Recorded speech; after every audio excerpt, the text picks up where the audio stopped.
Say hi, baby. She's sleeping. Okay, this is Memories, Dreams, and Reflections by Carl Jung. Prologue. My life is a story of the self-realization of the unconscious. Everything in the unconscious seeks outward manifestation, and the personality, too, desires to evolve out of its unconscious conditions and to experience itself as a whole. I cannot employ the language of science to trace this process of growth in myself, for I cannot experience myself as a scientific problem. What we are to our inward vision, and what man appears to be sub specie aeternitatis, can only be expressed by way of myth. Myth is more individual and expresses life more precisely than does science. Science works with concepts of averages which are far too general to do justice to the subjective variety of an individual life. Thus it is that I have now undertaken, in my 83rd year, to tell my personal myth. I can only make direct statements, only tell stories. Whether or not the stories are true is not the problem. The only question is whether what I tell is my fable, my truth. An autobiography is so difficult to write because we possess no standards, no objective foundation from which to judge ourselves. There are really no proper bases for comparison. I know that in many things I am not like others, but I do not know what I really am like. Man cannot compare himself with any other creature. He is not a monkey, not a cow, not a tree. I am a man. But what is it to be that? Like every other being, I am a splinter of the infinite deity, but I cannot contrast myself with any animal, any plant, or any stone. Only a mythical being has a range greater than man's. How then can a man form any definite opinions about himself? We are a psychic process which we do not control, or only partly direct. Consequently, we cannot have any final judgment about ourselves or our lives. If we had, we would know everything, but at most, that is only a pretense. At bottom, we never know how it has all come about. The story of a life begins somewhere. At some particular point we happen to remember, and even then it was already highly complex. We do not know how life is going to turn out. Therefore, the story has no beginning, and the end can only be vaguely hinted at. The life of man is a dubious experiment. It is a tremendous phenomenon only in numerical terms. Individually, it is so fleeting, so insufficient, that it is literally a miracle that anything can exist and develop at all. I was impressed by that fact long ago, as a young medical student, and it seemed to me miraculous that I should not have been prematurely annihilated. Life has always seemed to me like a plant that lives on its rhizome. Its true life is invisible, hidden in the rhizome. The part that appears above ground lasts only a single summer. Then it withers away, an ephemeral apparition. When we think of the unending growth and decay of life and civilizations, we cannot escape the impression of absolute nullity. Yet I have never lost a sense of something that lives and endures underneath the eternal flux. What we see is the blossom which passes. The rhizome remains. In the end, the only events in my life worth telling are those when the imperishable world erupted into this transitory one. This is why I speak chiefly of inner experiences, amongst which I include my dreams and visions. These formed the prima materia of my scientific work. They were the fiery magma out of which the stone that had to be worked was crystallized. All other memories of travels, people, and my surroundings have paled beside these interior happenings. Many people have participated in the story of our times and written about it. If the reader wants an account of that, let him turn to them, or get somebody to tell it to him. Recollection of the outward events of my life has largely faded or disappeared, but my encounters with the other reality, my bouts with the unconscious, are indelibly engraved upon my memory. In that realm there has always been wealth in abundance, and everything else has lost importance by comparison.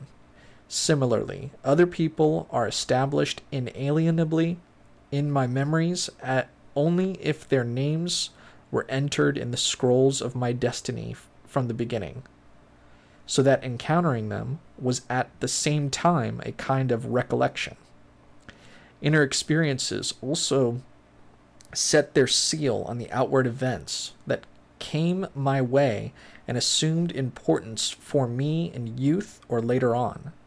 I early arrived at the insight that when no answer comes from within to the problems and complexities of life, they ultimately mean very little. Outward circumstances are no substitute for inner experience. Therefore, my life has been singularly poor in outward happenings. I cannot tell much about them, for it would strike me as hollow and insubstantial. I can understand myself only in the light of inner happenings. It is these that make up the singularity of my life, and with these my autobiography deals. 1.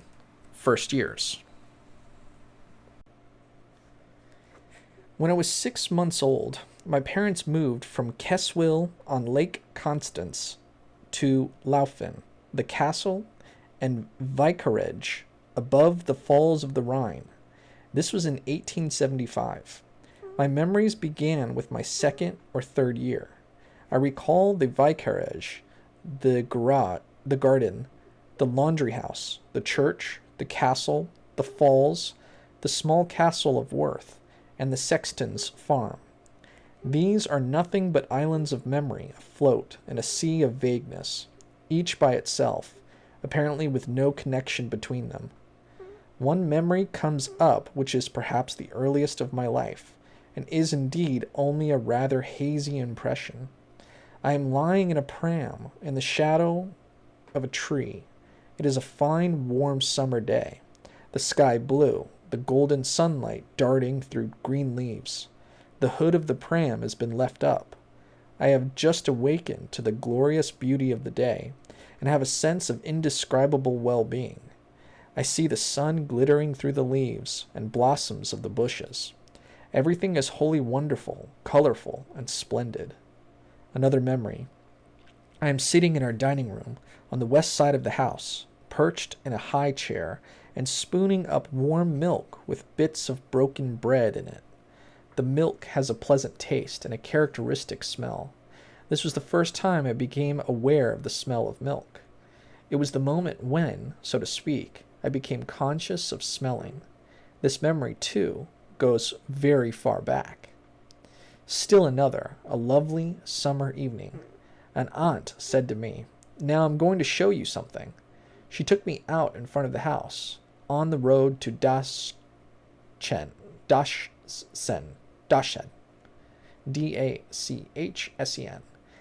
On the far horizon, on the chain of the Alps, lay bathed in glowing sunset reds. The Alps could be seen very clearly that evening. "Now look over there." I can hear her saying to me in Swiss dialect, "The mountains are all red." For the first time, I consciously saw the Alps. Then I was told that the next day the village children would be going on a school outing to the Uetliberg near Zurich. I wanted so much to go too. To my sorrow, I was informed that children as small as I could not go along. There was nothing to be done about it. From then on, the Uetliberg and Zurich became an unattainable land of dreams, near to the glowing, snow-covered mountains. From a somewhat later period comes another memory. My mother took me to the Thurgau to visit friends who had a castle on Lake Constance. I could not be dragged away from the water. The waves from the steamer washed up to the shore.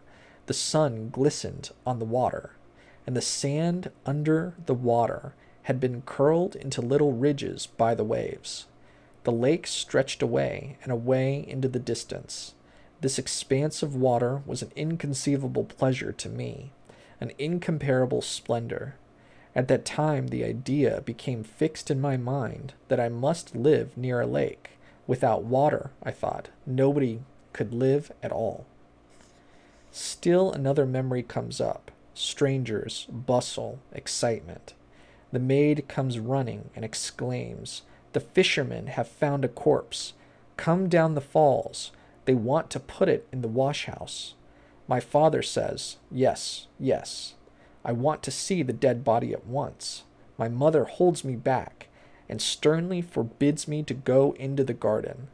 When all the men had left, I quickly stole into the garden to the wash-house. But the door was locked. I went around the house. At the back there was an open drain running down the slope, and I saw blood and water trickling out. I found this extraordinarily interesting. At that time I was not yet 4 years old. Yet another image. I am restive, feverish, unable to sleep. My father carries me in his arms, paces up and down, singing his old student songs.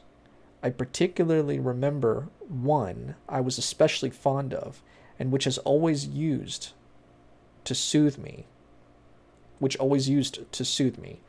Alles schweich, jeder neisch. The beginning went something like that. To this day I can remember my father's voice singing over me in the stillness of the night. I was suffering. So my mother told me afterward, from general eczema.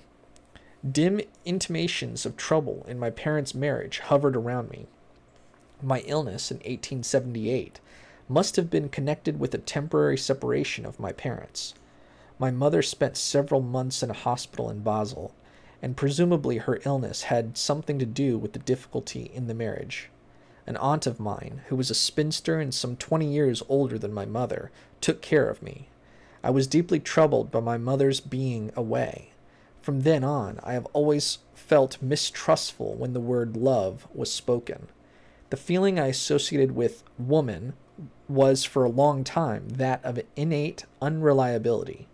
Father, on the other hand, meant reliability and powerlessness. This is the handicap I started off with. Later, these early impressions were revised. I have trusted men, friends, and been disappointed by them, and I have mistrusted women and was not disappointed. While my mother was away, our maid, too, looked after me. I still remember her picking me up and laying my head against her shoulder. She had black hair and an olive complexion, and was quite different from my mother. I can see, even now, her hairline, her throat, with its darkly pigmented skin, and her ear. All this seemed to me very strange, and yet strangely familiar. It was as though she belonged not to my family, but only to me, as though she were connected in some way with other mysterious things I could not understand. This type of girl later became a component of my anima. The feeling of strangeness which she conveyed, and yet of having known her always, was a characteristic of that figure which later came to symbolize for me the whole essence of womanhood. From the period of my parents' separation, I have another memory image, a young, very pretty and charming girl, with blue eyes and fair hair, is leading me, on a blue autumn day, under golden maple and chestnut trees along the Rhine, below the falls, near Worth Castle. The sun is shining through the foliage, and yellow leaves lie on the ground. This girl later became my mother-in-law. She admired my father. I did not see her again until I was 21 years old. These are my outward memories. What follows now are more powerful, indeed overwhelming images, some of which I recall only dimly. There was a fall downstairs, for example, and another fall against the angle of a stove leg. I remember pain and blood, a doctor sewing a wound in my head. The scar remained visible until my senior year at the gymnasium. My mother told me, too, of the time when I was crossing the bridge over the Rhine Falls to the now Hassen. The maid caught me just in time. I had already had one leg under the railing and was about to slip through. These things point to an unconscious suicidal urge, or, it may be, to a fatal resistance to life in this world. At that time I also had vague fears at night. I would hear things walking about in the house. The muted roar of the Rhine Falls was always audible, and all around lay a danger zone. People drowned, bodies were swept over the rocks. In the cemetery nearby, the sexton would dig a hole, heaps of brown, upturned earth. Black, solemn men in long frock coats with unusually tall hats and shiny black boots would bring a black box. My father would be there in his clerical gown, speaking in a resounding voice. Women wept. I was told that someone was being buried in this hole in the ground. Certain persons who had been around previously would suddenly no longer be there. Then I would hear that they had been buried, and that Lord Jesus had taken them to himself. My mother had taught me a prayer which I had to say every evening. I gladly did so because it gave me a sense of comfort in the face of the vague uncertainties of the night. Spread out thy wings, Lord Jesus smiled, and take to thee thy chick, thy child.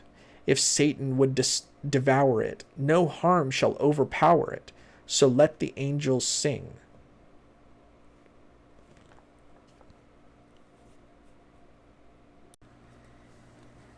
Lord Jesus was comforting, a nice, benevolent gentleman, like Herr Wittgenstein up at the castle, rich, powerful, respected, and mindful of little children at night.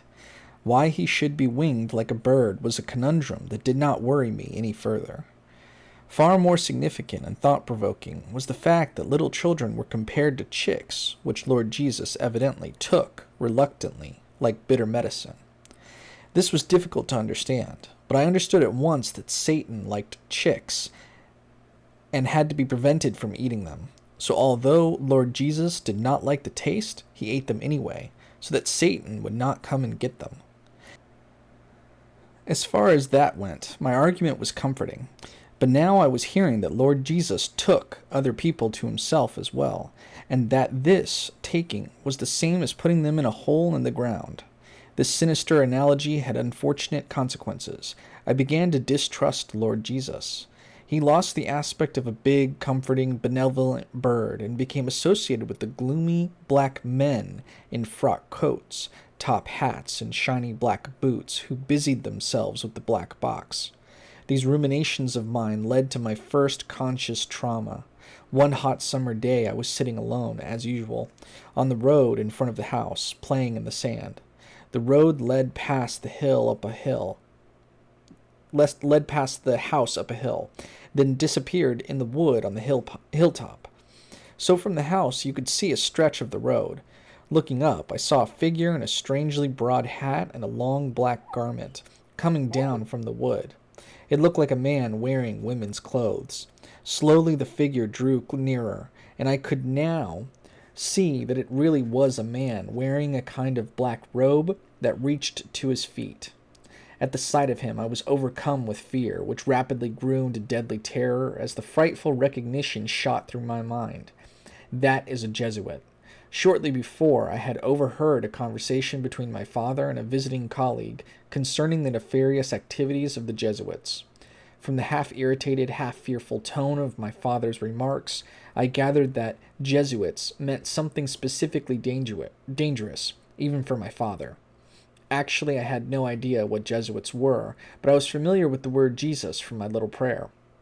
The man coming down the road must be in disguise, I thought. That is why he wore women's clothes. Probably he had evil intentions.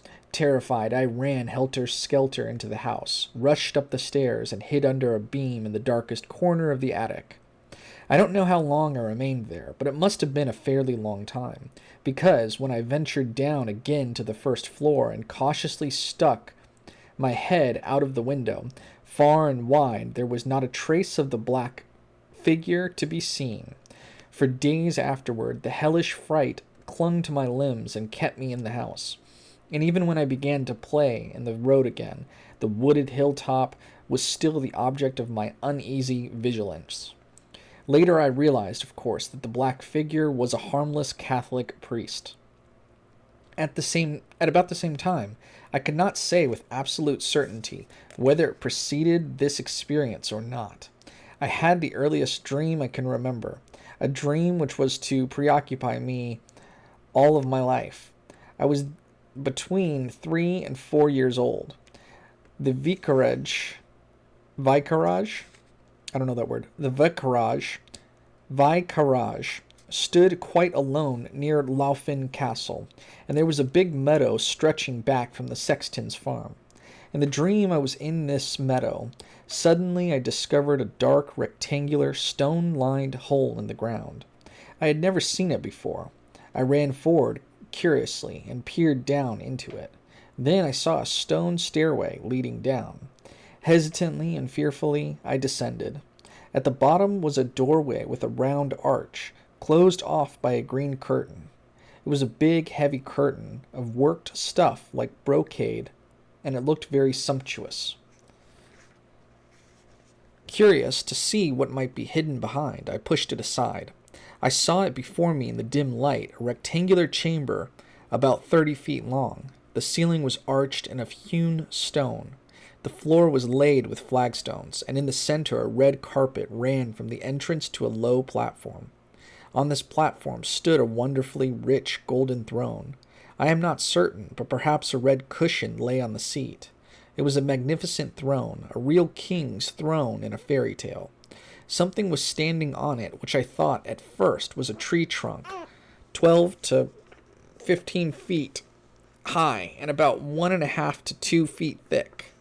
It was a huge thing, reaching almost to the ceiling, but it was of a curious composition. It was made of skin and naked flesh, and on top there was something like a rounded head with no face and no hair. On the very top of the head was a single eye, gazing motionlessly upward. It was fairly light in the room, although there were no windows and no apparent source of light. Above the head, however, was an aura of brightness. The thing did not move, yet I had the feeling that it might at any moment crawl off the throne like a worm and creep toward me. I was paralyzed with terror. At that moment I heard from outside and above me my mother's voice. She called out, "Yes, you just look at him. This is the man-eater." That intensified my terror still more, and I awoke sweating and scared to death. For many nights afterward, I was afraid to go to sleep, because I feared I might have another dream like that. This dream haunted me for years. Only much later did I realize that what I had seen was a phallus, and it was decades before I understood it was a ritual phallus. I could never make out whether my mother meant that is the man-eater or that is the man-eater. In the first case, she would have meant that not Lord Jesus or the Jesuit was the devourer of little children, but the phallus. And in the second case, that the man-eater was in general was symbolized by the phallus, so that the dark Lord Jesus, the Jesuit, and the phallus were identical. The abstract significance of the phallus is shown by the fact that it was enthroned by itself. It the phallicali, upright. The hole in the meadow probably represented a grave. The grave itself was an underground temple whose green curtain symbolized the meadow. In other words, the mystery of earth with her covering of green vegetation, the carpet was blood red. What about the vault? Perhaps I had already been to the Munich, the citadel of Schaffhausen. That is not likely, since no one would take a 3-year-old child up there. So it cannot be a memory trace. Equally, I do not know where the anatomically correct phallus can have come from. The interpretation of the orificium urethrae as an eye, with the source of light apparently above it, points to the etymology of the word phallus, shining bright. At all events, the phallus of this dream seems to be a subterranean god not to be named, and such it remained throughout my youth, reappearing whenever anyone spoke too emphatically about Lord Jesus. Lord Jesus never became quite real for me, never quite acceptable, never quite lovable, for again and again I would think of his underground counterpart, a frightful revelation which had been accorded me without my seeking it. The Jesuits' disguise cast its shadow over the Christian doctrine I had been taught. Often it seemed to me a solemn masquerade, a kind of funeral at which the mourners put on serious or mournful faces, but the next moment were secretly laughing and not really sad at all. Lord Jesus seemed to me in some ways a god of death, helpful, it is true, in that he scared away the terrors of the night, but himself uncanny, a crucified and bloody corpse.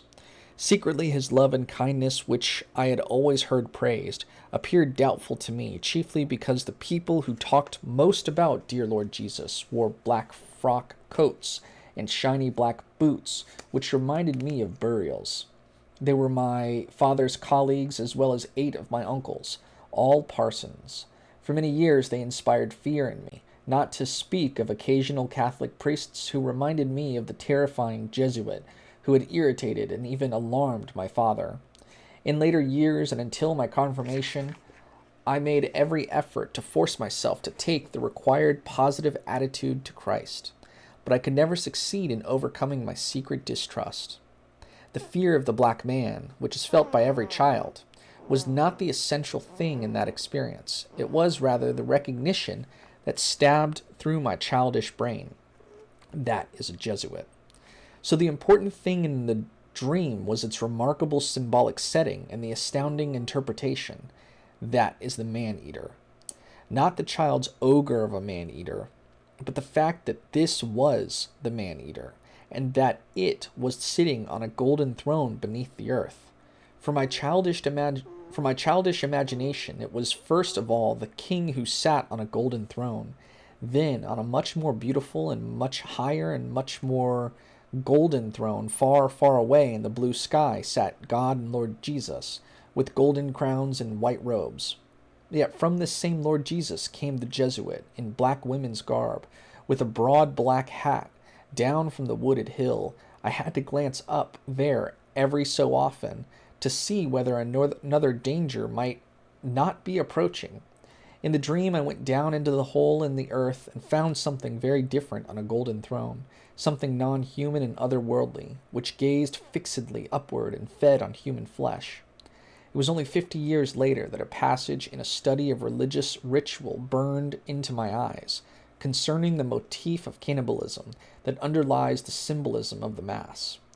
Only then did it become clear to me how exceedingly unchildlike, how sophisticated, over-sophisticated was the thought that had begun to break through into consciousness in those 2 experiences. Who was it speaking in me? Whose mind had devised them? What kind of superior intelligence was at work? I know every numbskull will babble on about black man, man-eater, chance, and retrospective interpretation in order to banish something terribly inconvenient that might sully the familiar picture of childhood innocence. Ah, these good, efficient, healthy-minded people. They always remind me of these optimistic tadpoles who bask in a puddle in the sun, in the shallowest of waters, crowding together and amiably, wriggling their tails, totally unaware that the next morning the puddle will have dried up and left them stranded. Who spoke to me then? Who talked of problems far beyond my knowledge? Who brought the above and below together and laid the foundation for everything that was to fill the second half of my life with stormiest passion? Who but that alien guest who came both from above and from below? Through this childhood dream I was initiated into the secrets of the earth. What happened then was a kind of burial in the earth, and many years were to pass before I came out again. Today I know that it happened in order to bring the greatest possible amount of light into the darkness. It was an initiation into the realm of darkness. My intellectual life had its unconscious beginnings at that time.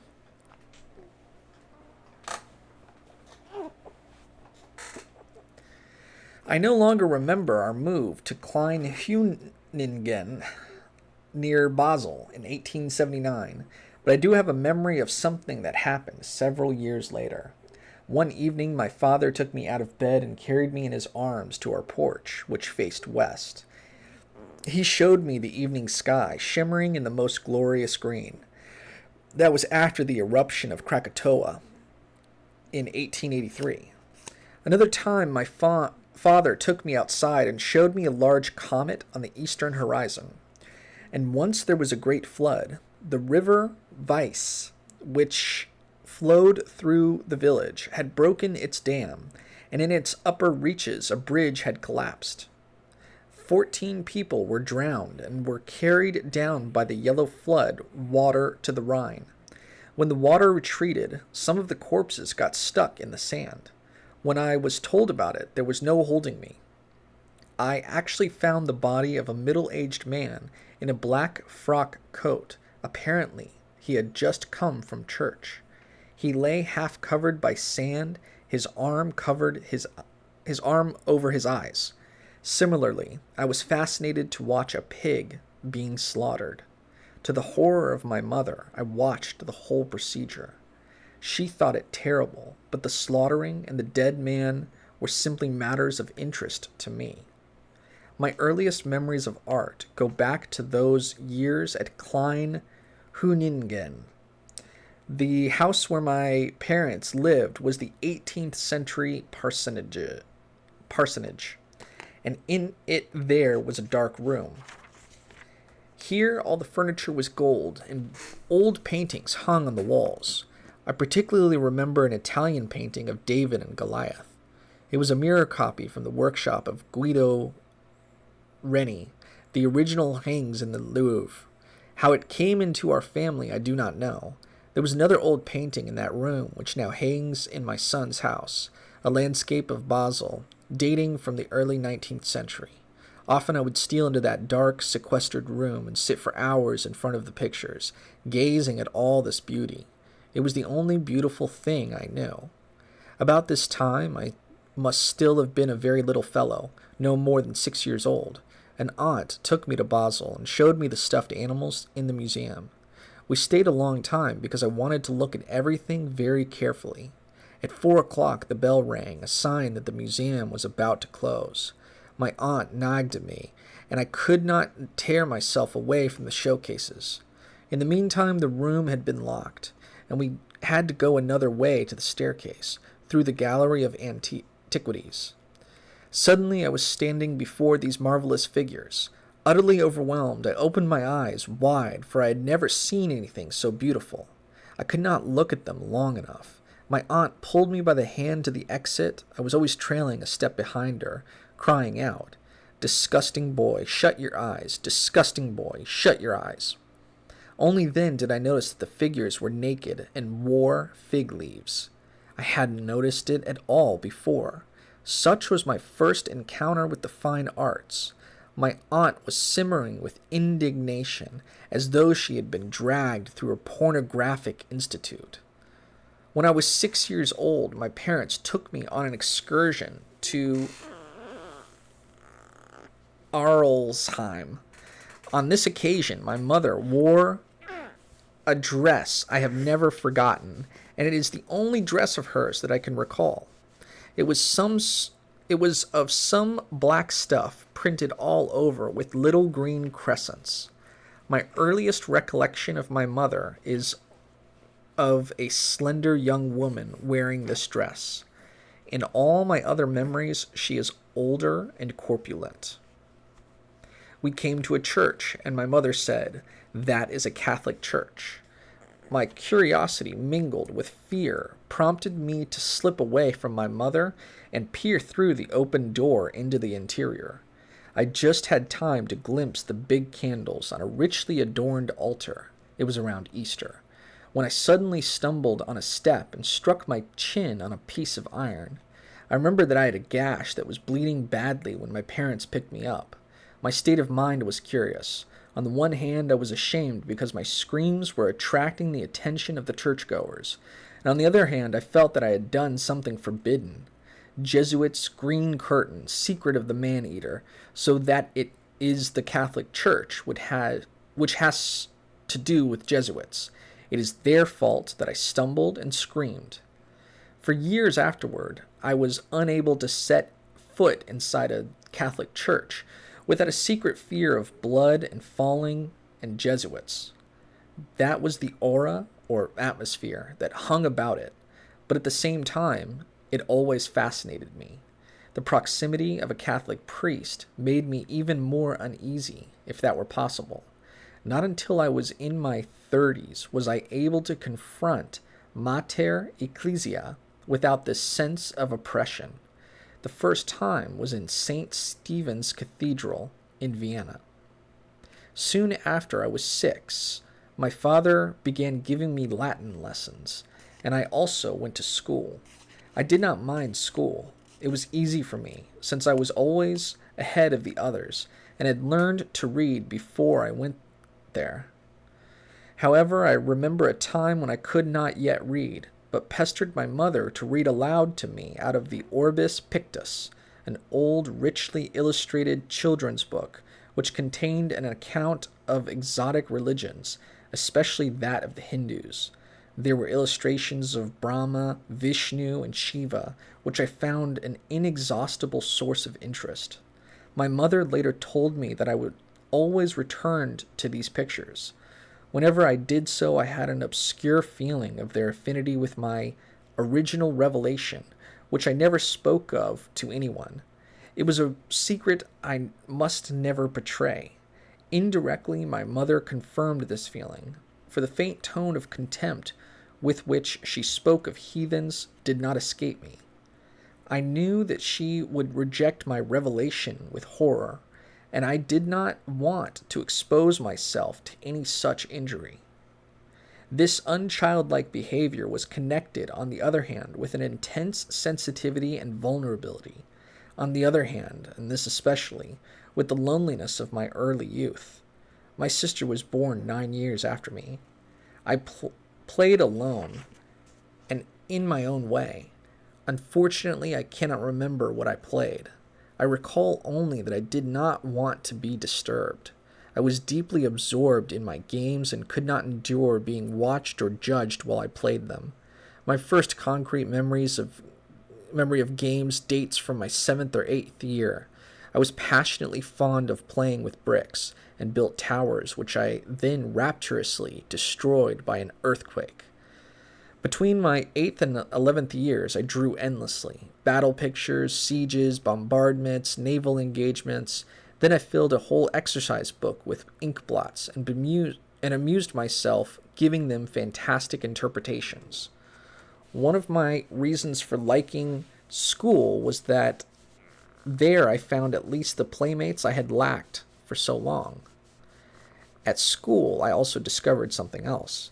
But before I go into this, I should first mention that the nocturnal atmosphere had begun to thicken. All sorts of things were happening at night, things incomprehensible and alarming. My parents were sleeping apart. I slept in my father's room. From the door to my mother's room came frightening influences. At night, mother was strange and mysterious. One night I saw coming from her door a faintly luminous, indefinite figure whose head detached itself from the neck and floated along in front of it in the air like a little moon. Immediately another head was produced and again detached itself. This process was repeated 6 or 7 times. I had anxiety dreams of things that were now small, now large. For instance, I saw a tiny ball at a great distance. Gradually it approached, growing steadily into a monstrous and suffocating object. Or I saw telegraph wires with birds sitting on them, and the wires grew thicker and thicker, and my fear greater until the terror woke me. Although these dreams were overtures to the physiological changes of puberty, they had in their turn a prelude which occurred about my 7th year. At that time I was sick with pseudocrue, accompanied by choking fits. One night during an attack I stood at the foot of the bed, my head bent back over the bed rail, while my father held me under the arms. Above me I saw a glowing blue circle about the size of the full moon, and inside it moved golden figures which I thought were angels. This vision was repeated, and each time it allayed my fear of suffocation. But the suffocation returned in the anxiety dreams. I see this as a psychogenic factor. The atmosphere of the house was beginning to be unbreathable. I hated going to church. The one exception was Christmas Day. The Christmas carol, "This is the day that God has made," pleased me enormously. And then in the evening, of course, came the Christmas tree. Christmas was the only Christian festival I could celebrate with fervor. All others left me cold. New Year's Eve alone had something of the attractiveness of Christmas, but definitely took second place.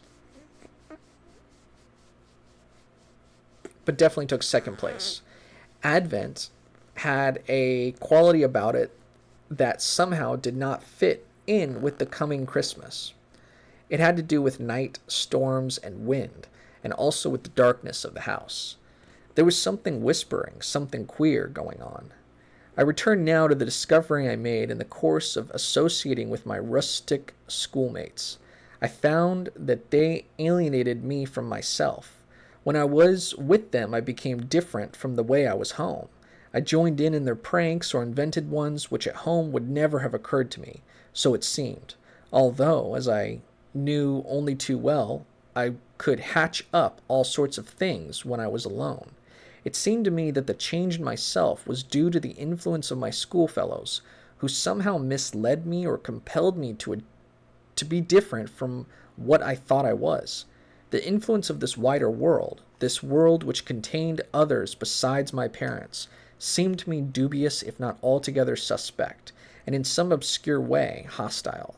Though I became increasingly aware of the beauty of the bright daylight world where golden sunlight filters through green leaves, at the same time I had a premonition of an inescapable world of shadows filled with frightening, unanswerable questions, which had me right at their mercy.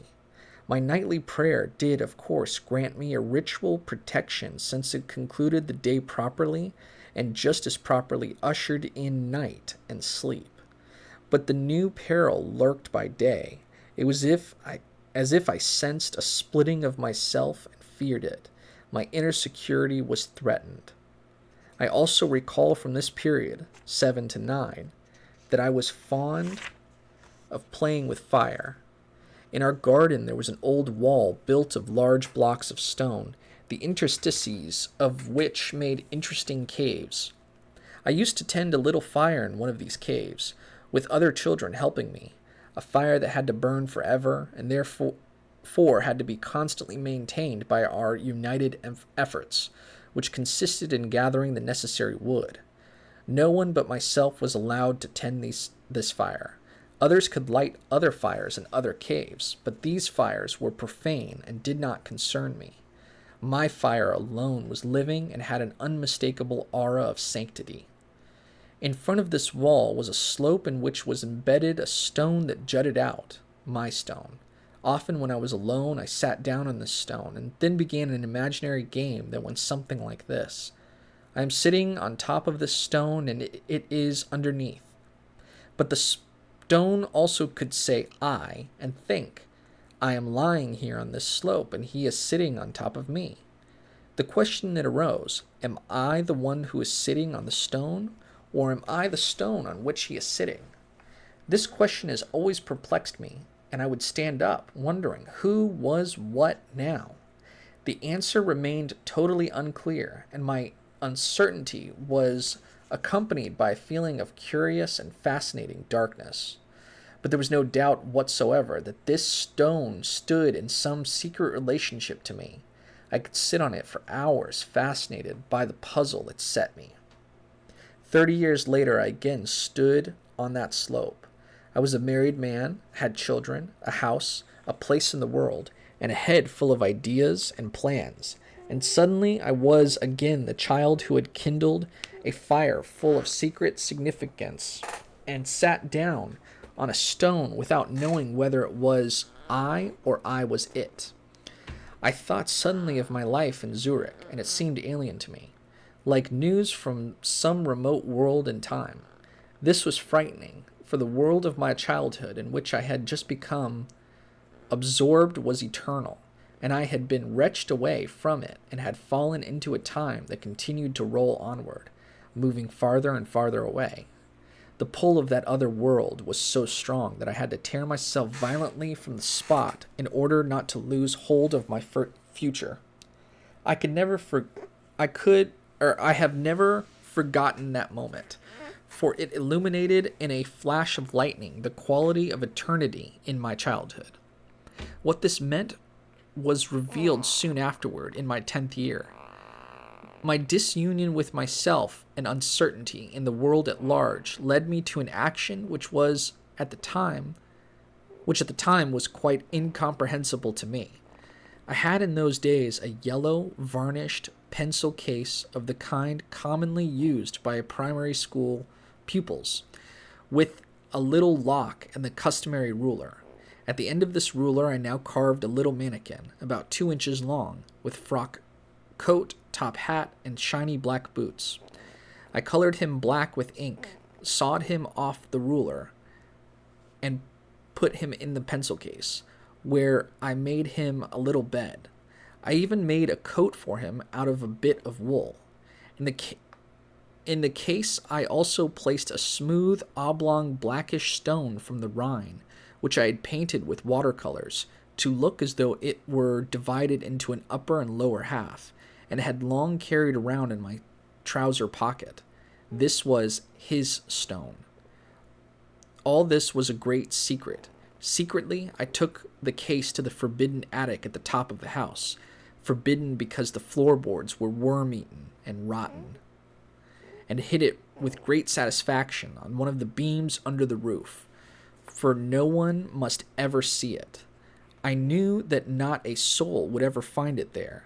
No one could discover my secret and destroy it. I felt safe, and the tormenting sense of being at odds with myself was gone. In all difficult situations, whether I had done something wrong or my feelings had been hurt, or when my father's irritability or my mother's invalidism oppressed me, I thought of my carefully bedded down and wrapped up mannequin and his smooth, prettily colored stone. From time to time, often at intervals of weeks, I secretly stole up to the attic when I could be certain that no one would see me. Then I clambered up the beam, opened the case, and looked at my mannequin and his stone.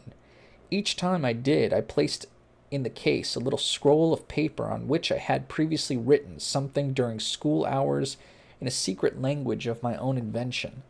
The addition of a new scroll always had the character of a solemn, ceremonial act. Unfortunately, I cannot remember what I wanted to communicate to the mannequin. I only knew that my letters constituted a kind of library for him. I fancy, although I cannot be certain, that they may have consisted of sayings that particularly pleased me. The meaning of these actions, or how I might explain them, never worried me. I contented myself with the feeling of newly won security, and was satisfied to possess something that no one knew and no one could get at. It was an inviolable secret which which must never be betrayed, for the safety of my life depended on it. Why then was so why that was so I did not ask myself. It simply was so. This possession of a secret had a very powerful formative influence on my character. I consider it the essential factor of my boyhood. Similarly, I never told anyone about the dream of the phallus, and the Jesuit, too, belonged to that mysterious realm which I knew I must not talk about. The little wooden figure with the stone was at a first attempt, still unconscious and childish, to give shape to the secret. I was always absorbed by it and had the feeling I ought to fathom it, and yet I did not know what it was I was trying to express. I always hoped I might be able to find something, perhaps in nature, that would give me the clue and show me where or what the secret was. At that time, my interest in plants, animals, and stones grew. I was constantly on the lookout for something mysterious. Consciously, I was religious in the Christian sense, though always with the reservation. But that is not so certain as all that. Or, what about that thing under the ground? And when religious teachings were pumped into me, and I was told, this is beautiful and this is good, I would think to myself, yes, but there is something else, something very secret that people don't know about. The episode with the carved mannequin formed the climax and the conclusion of my childhood. It lasted about a year. Thereafter, I completely forgot the whole affair until I was 35. Then this fragment of memory rose up again from the mists of childhood with pristine clarity. While I was engaged on the preliminary studies for my book, Wandlungen und Symbol der Libido, I read about the cache of soulstones near Arleshheim and the Australian Churingas. I suddenly discovered that I had a quite definite image of such a stone, though I had never seen any reproductions. It was oblong, blackish, and painted into an upper and lower half. This image was joined by that of the pencil box and the mannequin. The mannequin was a little cloaked god of the ancient world, a telesphoros, such as stands on the monuments of Asclepios and reads to him from a scroll.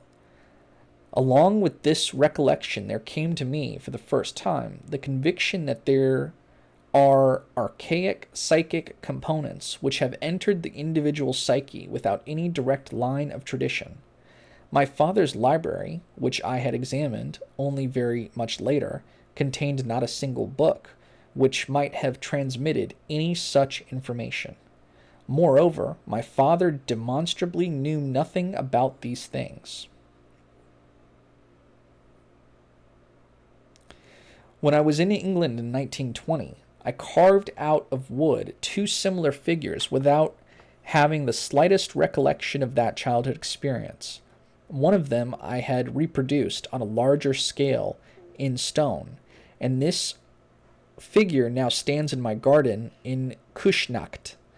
Only while I was doing this work did the unconscious supply me with a name.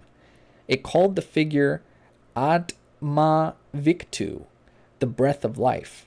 It was a further development of that fearful tree of my childhood dream, which was now revealed as the breath of life, the creative impulse.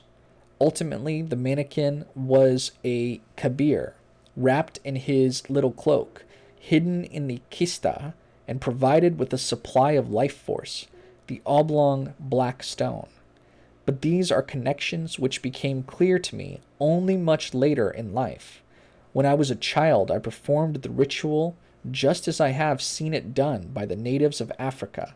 They act first and do not know what they are doing. Only long afterward do they reflect on what they have done.